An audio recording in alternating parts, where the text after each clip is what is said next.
回到節目現場，持續來關心中國大陸呢，最近掀起了一波黃金的熱潮，可以說是遍地開花，遍地在挖金。在四川的這個東北寨金礦呢，累積的黃金資源量就達到了81.06噸哦。那包括不久前遼寧的這個大東溝金礦更厲害，它挖到這個蘊藏量呢，預估有將近1500噸哦，是新中國成立以來呢，發現規模最大的單體金礦床。包括了甘肅，包括了內蒙古、黑龍江這些地方，都是遍地開挖，在這個挖金。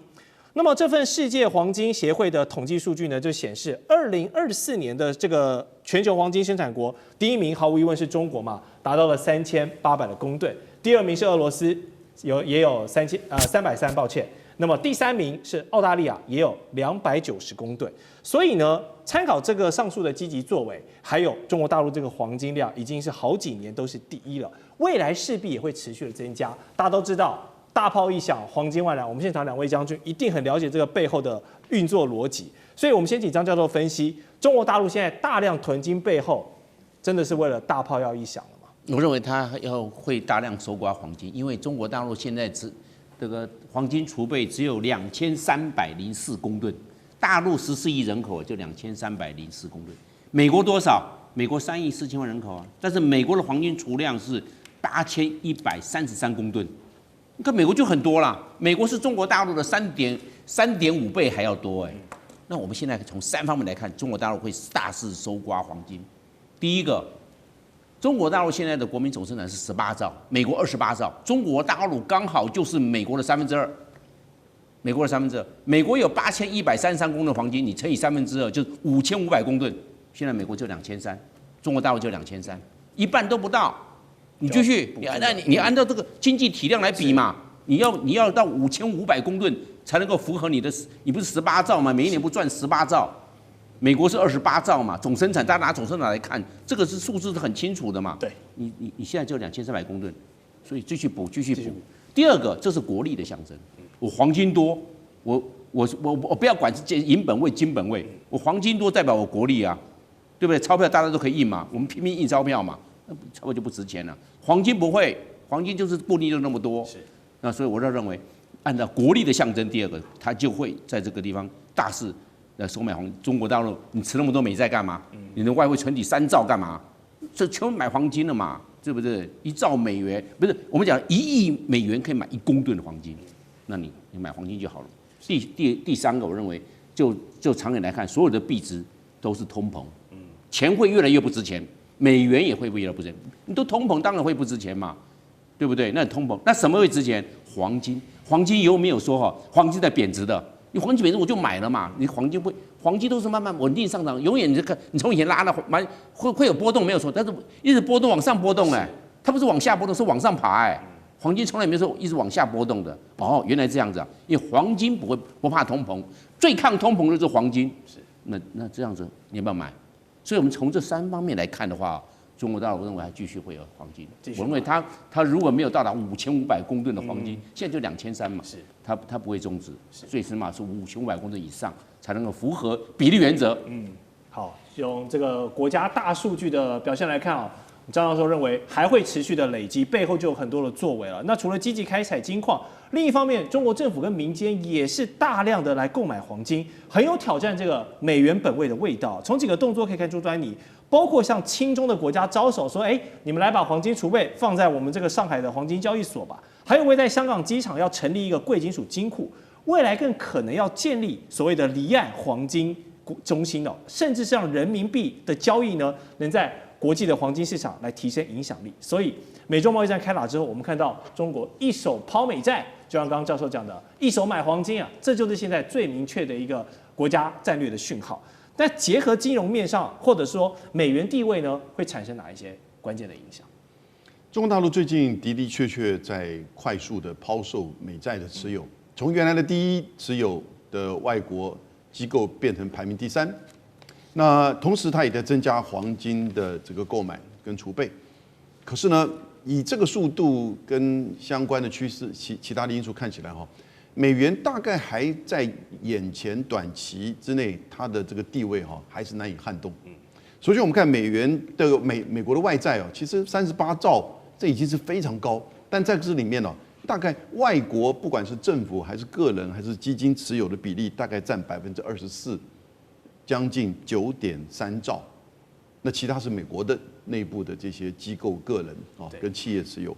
那在外國持有這個9.9兆多的這個美債裡面呢，就是過去2011年的時候，中國大陸 No.1，1.1兆。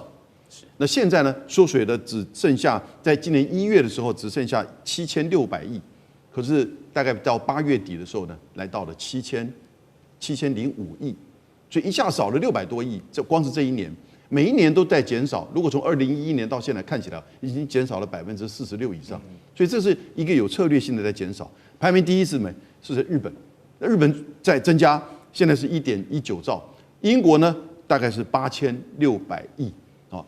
日本、英國，然後中國，所以這個過程很清楚看到這個趨勢。那黃金剛才張將軍講了，現在它是2403噸。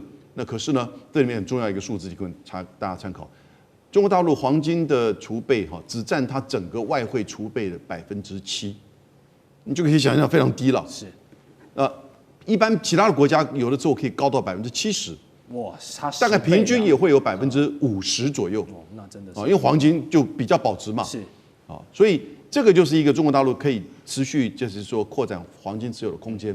但是這個對美元霸權有什麼影響呢？第一個，我們剛剛看到，其實也就是說，盟國還是在繼續買美債，所以呢，你拋有人買，這個美債還是維持它的這個地位跟吸引力。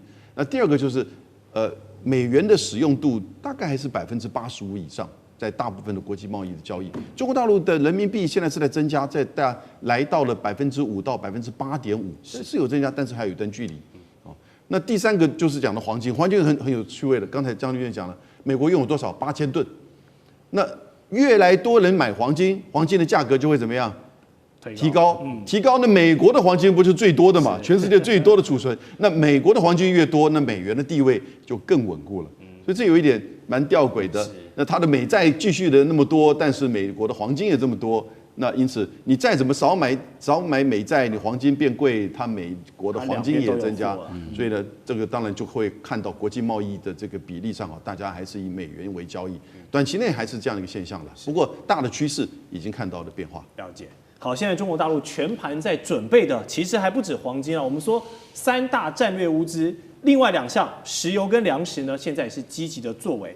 包括從2004年起呢，就大規模的新建石油儲備設施，在去年底啊，這個石油的儲備總量就已經超過了20億桶了，並且2022年的時候，中國糧食的儲備量，玉米擁有全球將近70%，然後稻米佔全球的60%，小麥佔全球的51%，很多東西吃啊，這些數字也都在持續增加。我們說買金買油，然後又廣積糧，下一步是不是就要緩稱王了呢？這麼積極的儲備戰略物資，我不知道是要怎麼解讀，但厲將軍有嗅到就在為2027年的一戰做準備嗎？我覺得不只是為2027年的一戰做準備，任何一個國家哈，包括任何一個家庭，當然都要有所謂的這種戰略儲備的物資哈。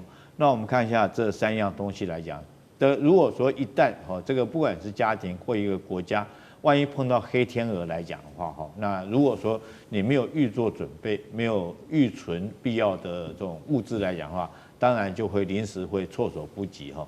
那搞到最後變成，如果就國家來講的話，如果糧食不夠，那老百姓自然會搶糧啊，搶糧的結果那就是物價會這個飛漲，然後最後就造成民不聊生哈。那我們從疫情期間就可以看得出來，那有準備的國家，它可以很安穩的度過疫情。如果說沒有準備的國家，在疫情期間可能就一蹶不振。那我們現在就有3個物資，我們現在來看。第一個就是糧食部分中國大量的這種囤儲糧食，尤其是說最近又跟美國恢復購買它的黃豆，大家不要覺得說好像說是對美國是好，其實對中國來講是很重要一個戰略儲備的一個物資，因為它這個黃豆來講，它每年需求的量是非常多的哈。它除了人吃之外，它也要餵豬哈，要這個才會有蛋白質的供給嘛哈。